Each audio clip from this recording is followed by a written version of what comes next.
கற்றலின் வெற்றி நேயர்களுக்கு அன்பு வணக்கம்.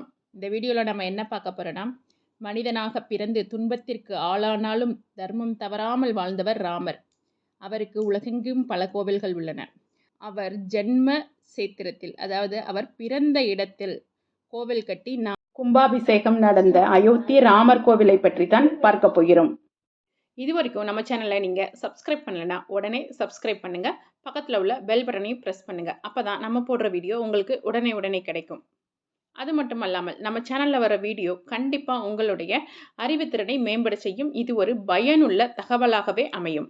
அயோத்தியில் சராயு நதிக்கரையில் 2.77 ஏக்கரில் 1800 கோடி பட்ஜெட்டில் இந்த ராமர் கோவில் கட்டப்பட்டுள்ளது. கோவில் கட்டுமான பணிகள் ஸ்ரீ ராம ஜென்மபூமி தீர்த்த சேஸ்திர அறக்கட்டளை 2020 மார்ச் மாதம் தான் ராமர் கோயிலின் முதல் கட்டுமானத்தை தொடங்கியது.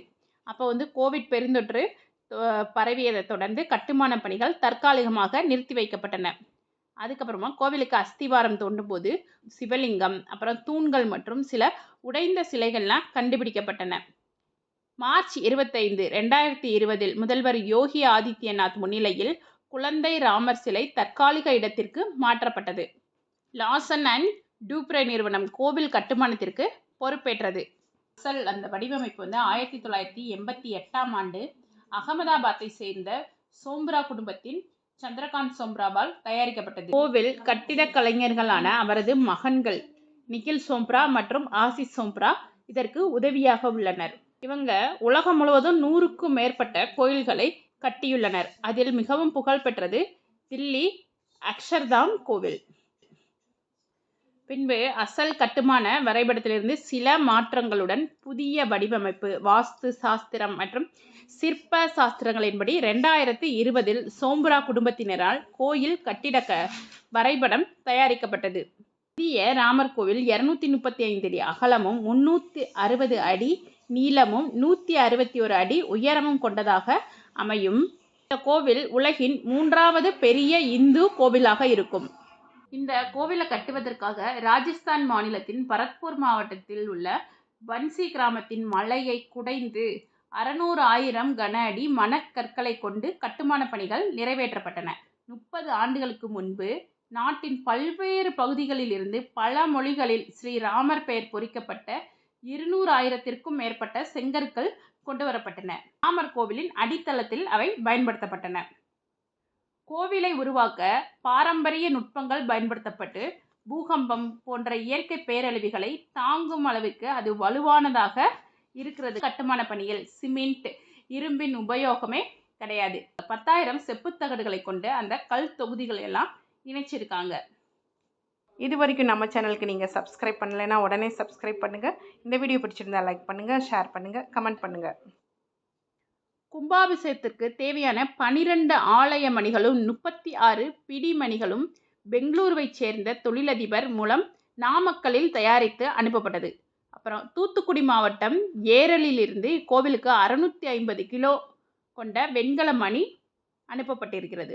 5/2020 அன்று அயோத்தி ராமர் கோவிலுக்கான பூமி பூஜையை இந்திய பிரதமர் நரேந்திர மோடி மற்றும் மோகன் பகாவத் செய்தனர். பிறகு அதிகாரப்பூர்வமாக கோவில் கட்டுமானம் மீண்டும் தொடங்கியது. அடிக்கல் நாட்டு விழாவிற்கு முன்னதாக 3 நாட்கள் நீண்ட வேத சடங்குகள் நடைபெற்றன. இது 40 கிலோ, அதாவது 88 பவுண்டுகள் வெள்ளி செங்கலை அடித்தளமாக கொண்டு இது நிறுவப்பட்டது. ஆகஸ்ட் 4ஆம் தேதி ஸ்ரீராமரின் பாத பூஜை செய்யப்பட்டது மற்றும் அனைத்து முக்கிய கடவுள் மற்றும் தேவியை அழைக்கும் பூஜையும் செய்யப்பட்டது. ராமர் கோவில் இளஞ்சிவப்பு கட்டிடத்திற்காக பன்சி பகர்பூர் மணற்கற்கள் ராஜஸ்தான்லேருந்து கொண்டு வரப்பட்டு பயன்படுத்தப்பட்டிருக்கு. அது மட்டும் இல்லாமல் கோவிலோட கருவறை வெள்ளை மக்ரானா மார்பிள் கல்லால் தான் அலங்கரிக்கப்பட்டுள்ளது. இந்த கல்லை தான் தாஜ்மஹால் கட்டுறதுக்கும் பயன்படுத்தியிருக்காங்க. இந்த கோவில் 90,000 வருஷம் நீடித்து நிலைத்திருக்கும் வகையில் கட்டப்பட்டுள்ளது. இந்த கோவிலோட ஹைட் 161 அடி. இது குதிப்பினாரில் 70% உள்ளது. கிரவுண்ட் ஃப்ளோரில் ஒரு 160 தூண்கள், ஃபர்ஸ்ட் ஃப்ளோரில் 132 தூண்கள், செகண்ட் ஃப்ளோரில் 74 தூண்கள் சொல்லிட்டு மொத்தம் 366 தூண்கள் இந்த கோவிலில் வச்சு பயன்படுத்தியிருக்காங்க. இதை மணற்கற்களாக தூண்கள் மாற்றப்பட்டு அதுக்கப்புறமா அது செதுக்கப்பட்டுள்ளது. இந்த ராமர் கோவிலோட மிக முக்கியமான அம்சம் என்னன்னா, ராம நவமி அன்னைக்கு வந்து சூரிய கதிர்கள் ராம் லல்லாவின், அதாவது குழந்தை ராமரின் நெற்றியில் மீது படும்படி இது கோவிலை அமைச்சிருக்காங்க. இது வந்து ஒடிஷா கோனார்க்கில் உள்ள சூரிய கோவிலோட தொழில்நுட்பத்தை தான் இவங்க இதில் பயன்படுத்தியிருக்காங்க. இப்படி தான் இந்த குழந்தை ராமர் கோவில் கட்டியிருக்காங்க. இவ்வளோ சிறப்பு மிக்க ராமரை வழிபட்டு நீண்ட ஆயுள், நிறை செல்வம், உயர் புகழ், மெஞ்ஞானம் எல்லாம் பெற்று நீடோடி வாழ்வோம். இந்த வீடியோ பிடிச்சிருந்தா லைக் பண்ணுங்க, ஷேர் பண்ணுங்க, கமெண்ட் பண்ணுங்க. நன்றி, வணக்கம் மக்களே.